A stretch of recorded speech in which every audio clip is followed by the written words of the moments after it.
We're here at MedTech World 2022, and together with us we have Burak Özkösem, who is the CEO and founder of PeraLabs.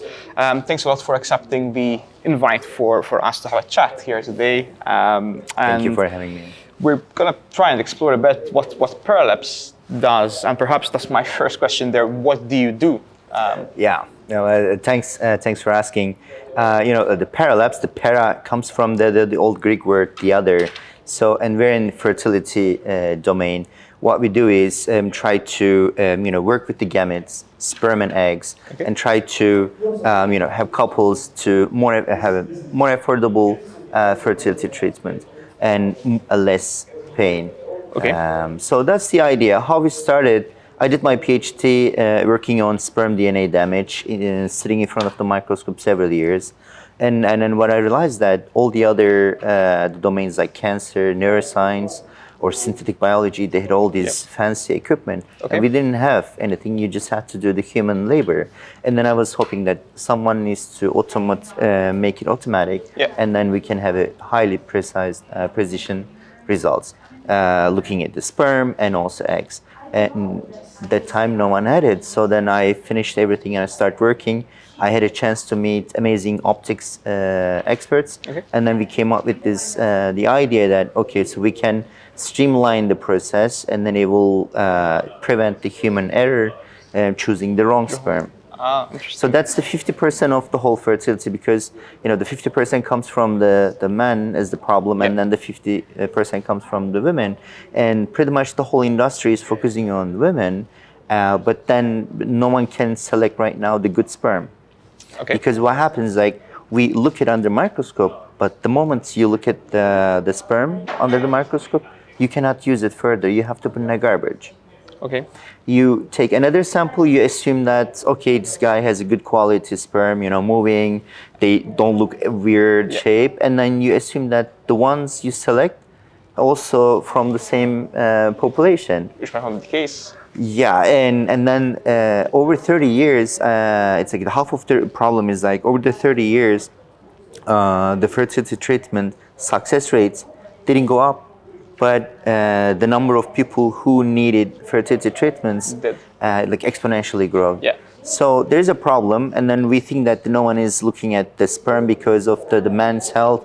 It's still considered as a taboo. So we think that it's a really one-time snapshot, and then we can figure out how we use it. We use an AI-powered imager. It's like a small camera in a box, basically. But we use also a microfluidic chip. It's like a printer and a cartridge.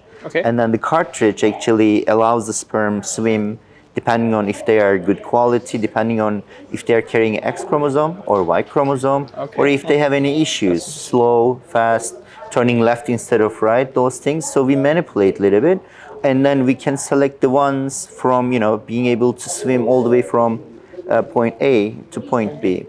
We select them, and then we look at them under, it's like a airport security control. Whoever passes or manages to arrive at the airport, we screen them, and then we say, here are the 100 sperm cells, choose which one, and then we guarantee 91% it's a good quality. So we look at, without any invasive way, look at how the sperm DNA actually it's packed. It's like carrying like a FedEx package, but then someone dropped it, and then when you take the package, you can see there are some issues like dents and scratches and messed up morphology. So we use that using a polarization light. That's all we have. And then basically that's our flagship product. We started in 2019 with that, originated in Philadelphia. Right now we expand to Europe. So we have a lab in Istanbul, Turkey, and we have an R&D facilities here in Malta and Philadelphia. And is what you offer primarily a business to consumer type thing? So do you go directly to your patients, or do you offer your services to the healthcare institution per se, or fertility clinics? Yeah, so our main target was actually in the beginning the fertility clinics, not even the hospitals. So we looked at it, the market has like around 5,000 fertility clinics, and it's not going down, it's actually increasing.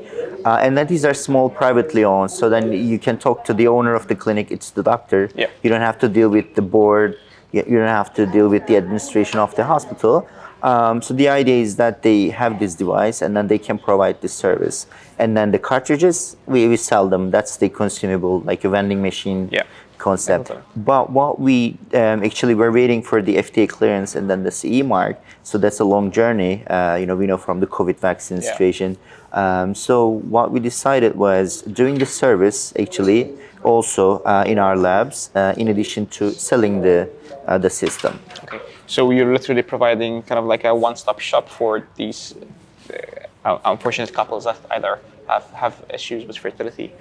Yeah, so because what we did, we cannot do everything, and there's no meaning to reinvent the wheel. Yeah. So what we did was we partnered with the industry leaders, depending on doing an AI analysis in embryo, let's say, and then has a time-lapse incubator development, or there are other aspects of the journey. And then what we do was so basically we developed this digital platform, and then you can plug your results. So right now we have this problem, you hear maybe in the news that this fertility clinic, actually there was a Netflix show right now, this infamous,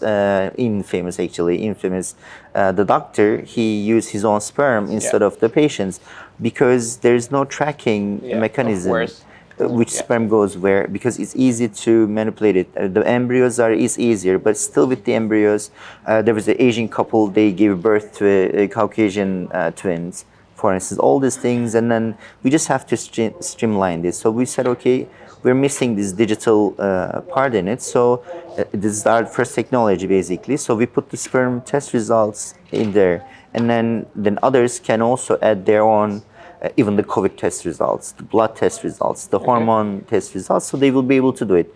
We opened it, the grand opening with our own technology. Oh, it's called, by the way, Sperman. Okay. Yes. That's very interesting. And how do conferences like MedTech World Summit help you achieve kind of your goals? Is it just purely, brand awareness out there? Because obviously, like you said before, unfortunately, when it comes to the male and fertility side of things, it's still a bit of a taboo. Not a lot of people really talk about that.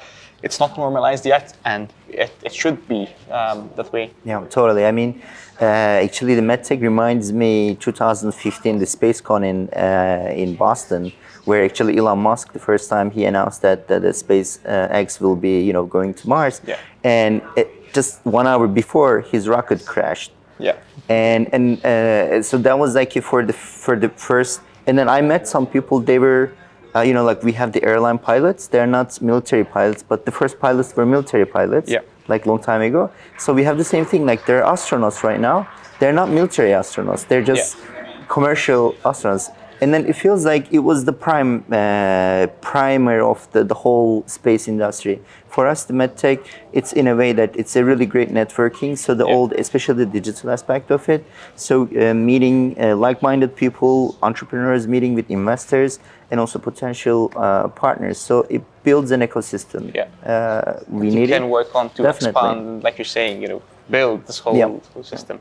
So, I've had a look at PeraLabs before, and very successful company, quite innovative, what you're doing. And because of that, maybe my final question is, there are loads of people out there that want to kind of not to do PeraLabs would be as successful as PeraLabs perhaps, and want to be, just like you, one of the leaders in the future of healthcare. What advice would you give those out there that are trying to do the same thing that you are?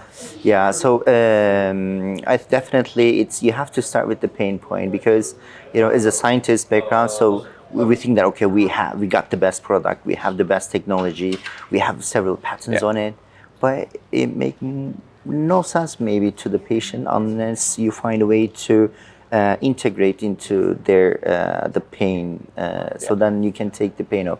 So I would say the validation is the most critical in terms of any startups, any founders in health. The validation, so you may have something, it might be looking amazing in the lab, but you have to try it in the real world. That's very interesting, actually, because I'm a doctor by background, and obviously I do know that sometimes people dream up things, but then when you're in the clinic, it's no use. So, like you're saying, ultimately, if you've not validated your product, there's no point in wasting sometimes I agree, yeah. hundreds of thousands of dollars. Definitely, into this. definitely. Thanks a lot for accepting this interview again. We're so looking forward to hearing your keynote Thank you very much. Yes. in the coming days. And once again, we'll see you on the floor. Thank you again. Thank you very Appreciate much. it. Thanks, bro. Thank you.